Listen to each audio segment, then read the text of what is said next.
Eu gostaria só de fazer um desfecho, né, que a linguagem, assim como a religião, são instrumentos de poder e de domínio de uma cultura sobre outras, né?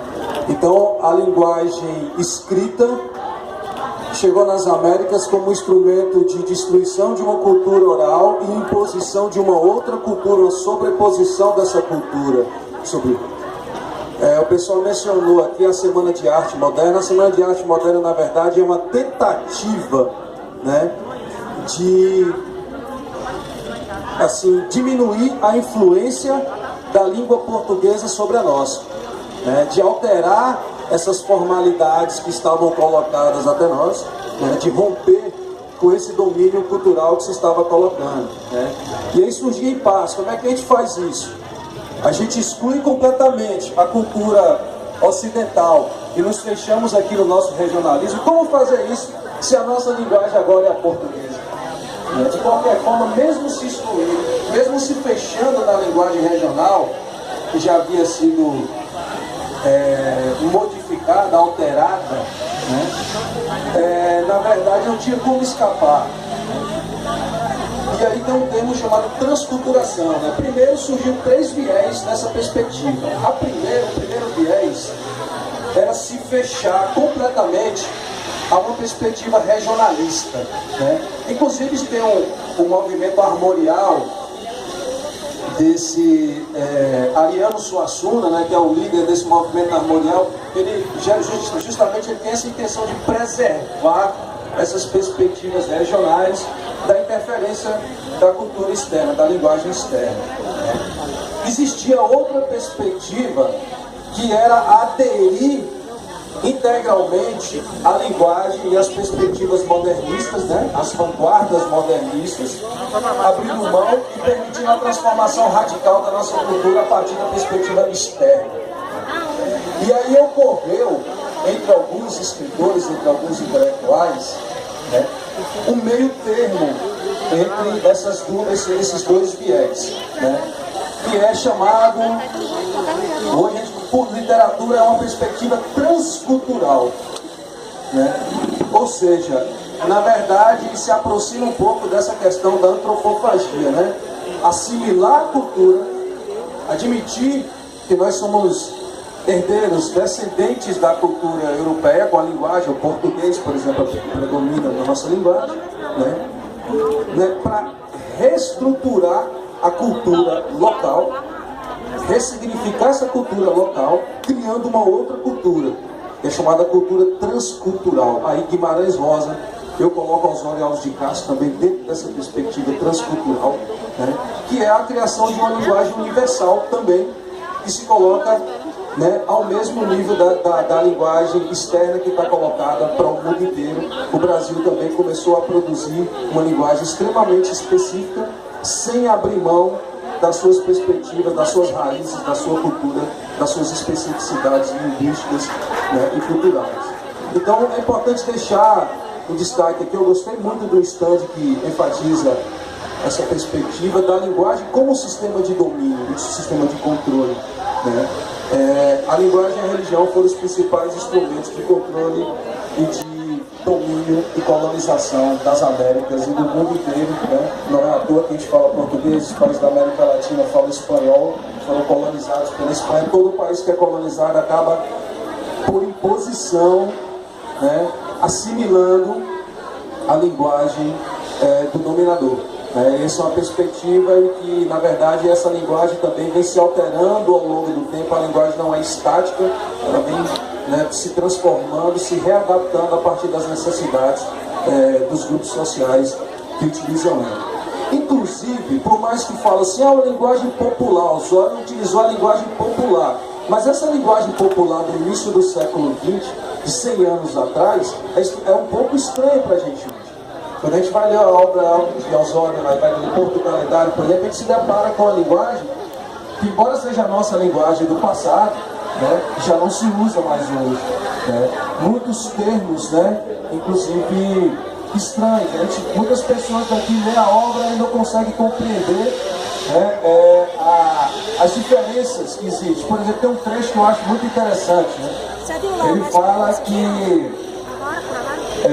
um jovem morreu botando sangue pela boca, espetado na zinga na curva do quebra-botão. E as pessoas aqui que lêem isso, assim, fica sem entender que tipo de morte foi essa, né?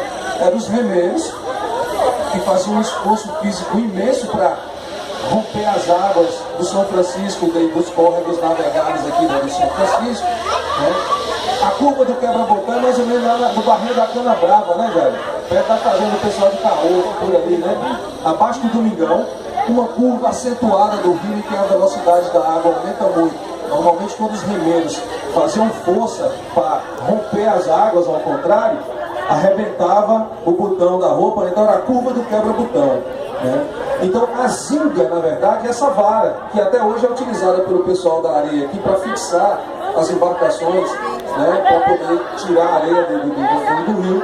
Então essa zinga, normalmente, quando eles pressionavam essa zinga com muita força, né, nessa curva do rio, era comum, acontecia a vara quebrar e ele cair, né, e se espetar na própria ferramenta de trabalho e acontecer esses acidentes. Então, morrer espetado na zinga, na curva do quebra-botão, né, é uma linguagem antiga, mas que expressava, na verdade, a forma de transporte, né, e uma cultura que prevaleceu aqui na nossa região até o início do século XX.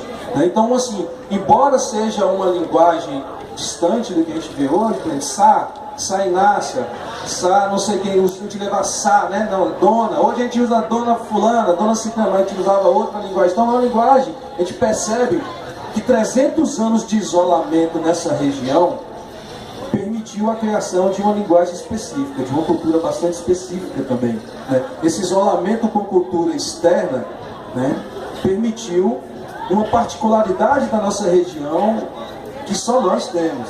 É uma coisa muito específica, muito própria da nossa linguagem, né, que hoje foi alterada, claro, foi alterada com os meios de comunicação, a televisão, o rádio, a internet, enfim, alterou isso tudo, mas nós somos portadores de uma cultura muito específica, de uma arte muito específica e de uma linguagem muito particular, né? Então, esse talvez seja o legado que os nossos antepassados deixou para a gente, esse legado cultural, né, na forma da comunicação, na forma das expressões artísticas de forma geral, né? Tá aqui dois poetas, artistas aqui com a gente, é um prazer estar com vocês, né? E eu finalizo com essa observação. Enfim, muito obrigado.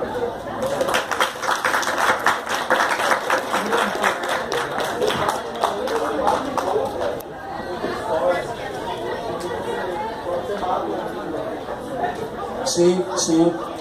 Exatamente. Quando se mata uma língua, mata todo um povo, mata uma história, mata uma cultura, enfim. Você mata a religião, você mata a forma desses indivíduos ver o mundo, você mata a forma desses indivíduos se comunicar consigo e com os outros, né? Na verdade, quando a cultura europeia chegou aqui, né, ele rompeu todos os laços sociais. Os indivíduos que nasciam aqui não eram mais nem índio, os indivíduos que viviam nos aldeamentos e falavam a língua geral. O que é a língua geral? Um instrumento de destruição da cultura indígena, né? Por quê? O indivíduo era arrancado da sua tribo, várias tribos diferentes com suas especificidades, colocado numa aldeia, né, que falava o tronco linguístico comum. Esses indivíduos cresciam com sua identidade alterada. Ele não era mais índio, porque ele não conseguia compreender as linguagens da sua cultura, da sua tribo. Ele não era mais europeu, porque o indígena aqui era desqualificado, né? E aí ele se sentia um indivíduo sem identidade, né? Um indivíduo que muitas vezes ia ser colocado nos exércitos que iam massacrar os índios, os próprios índios participando. Aí você fala assim, por que o indivíduo não consegue, né? O próprio índio participou do exército que ia massacrar os índios. Ele perdeu a sua identidade, ele perdeu a sua capacidade de identificação consigo mesmo, com os deuses. Ele rompeu, na verdade, essa cultura europeia que rompeu as relações sociais que estavam aqui com os deuses, com ele mesmo, com os próprios indivíduos da comunidade, inclusive a relação com ele e o dominador também estava rompida.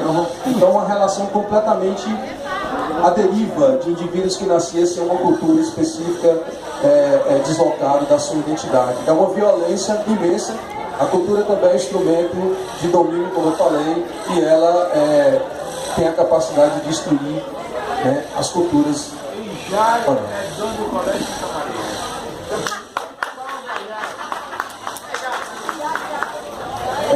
Boa tarde a todos. Eu sou o Zenan, sou de Brasília, né?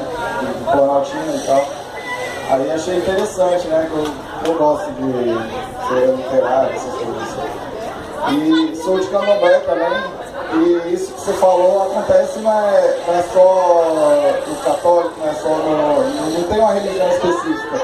Isso que está morrendo, a cultura que está morrendo é em todas as religiões, é em tudo, né? Igual você falou, da linguagem daqui da região mesmo.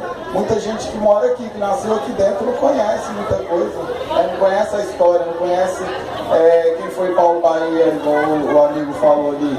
Né? Dentro do Candomblé é um culto brasileiro, né? É um culto africano, só que no Brasil, é uma religião afro-brasileira. E aí a língua predominante é o Iorubá. E até mesmo a gente às vezes vai em outras casas e vê que isso está se perdendo. Dentro da nossa casa a gente faz o possível para estar sempre falando Iorubá, porque a gente não trouxe de lá só o sagrado, só o fundamento, a gente trouxe a linguagem também, né? E muitas vezes a gente fala uma coisa e mesmo não entende, o que significa isso e tal, e a gente vai lá e explica. Mas eu fiquei sabendo que era isso, você ficou sabendo como? Qual a fundamentação disso? Eu fui falando do indígena, né? Eu fui num evento lá em Brasília, um show do Mateus Aleluia. Ele levou uma tribo, um pessoal de uma tribo indígena, para fazer uma apresentação lá. Aí eles chegaram naquela cantoria e tal, e depois eles pegaram, um deles, né, o porta-voz chegou e falou umas coisas na linguagem indígena, né? E aí depois chegou o outro e perguntou ele, alguém entendeu? Aí o teatro cheio, né? Ninguém se manifestou. Aí ele falou assim, o que ele falou foi o seguinte, ele se sente muito triste, porque nós somos os que moravam aqui primeiro, a terra é nossa por direito, né? E hoje a gente se sente muito triste por ter cada vez menos espaço, né? Joga a gente para uma reserva, daqui a pouco tira dali porque quer fazer algo ali e joga para outra região, e a gente chega aqui e fala na nossa língua, que era para ser realmente a língua nativa do Brasil, e ninguém entende, né? Ninguém entende se não traduzir. E é o que você está falando, quando se mata uma língua, se mata todo um povo, toda uma história, toda uma cultura. E o culpado disso somos nós, né?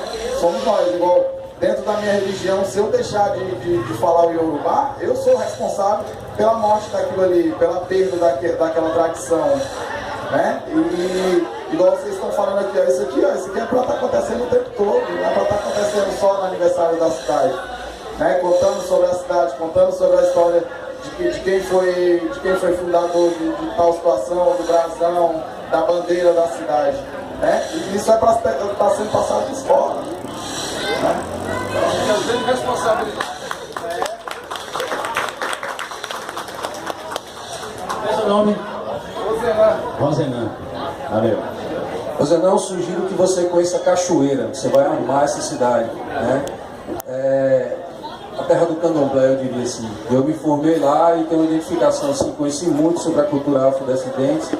Inclusive é possível você chegar no bar e eu quero falar em Iorubá com você. Você vai adorar a Cachoeira, eu sugiro que você conheça, né? Mais alguém, gente? Pessoal, eu pegando aqui a abordagem de... Qual é o seu nome? Rosenan. Não é? Sobre a questão da cultura afro-brasileira, né? Aqui em Bahia.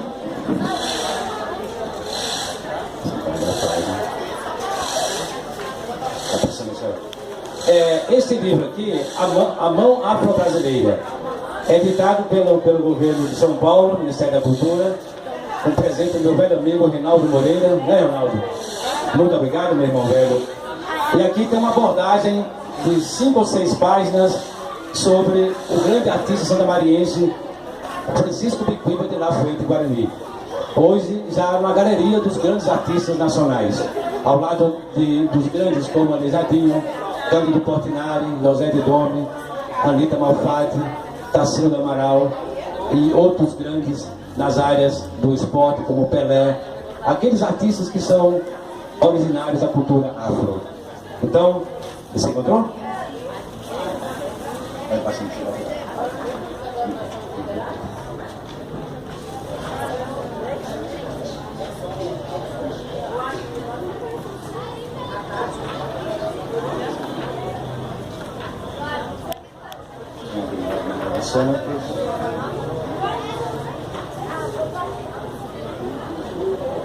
Se guardar a página.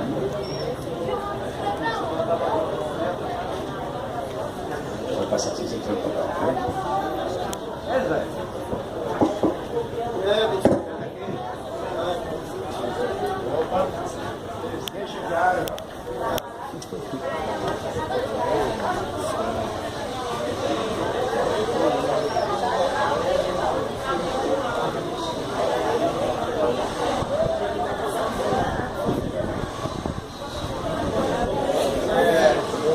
essa carranca de Guarani, ela foi escolhida para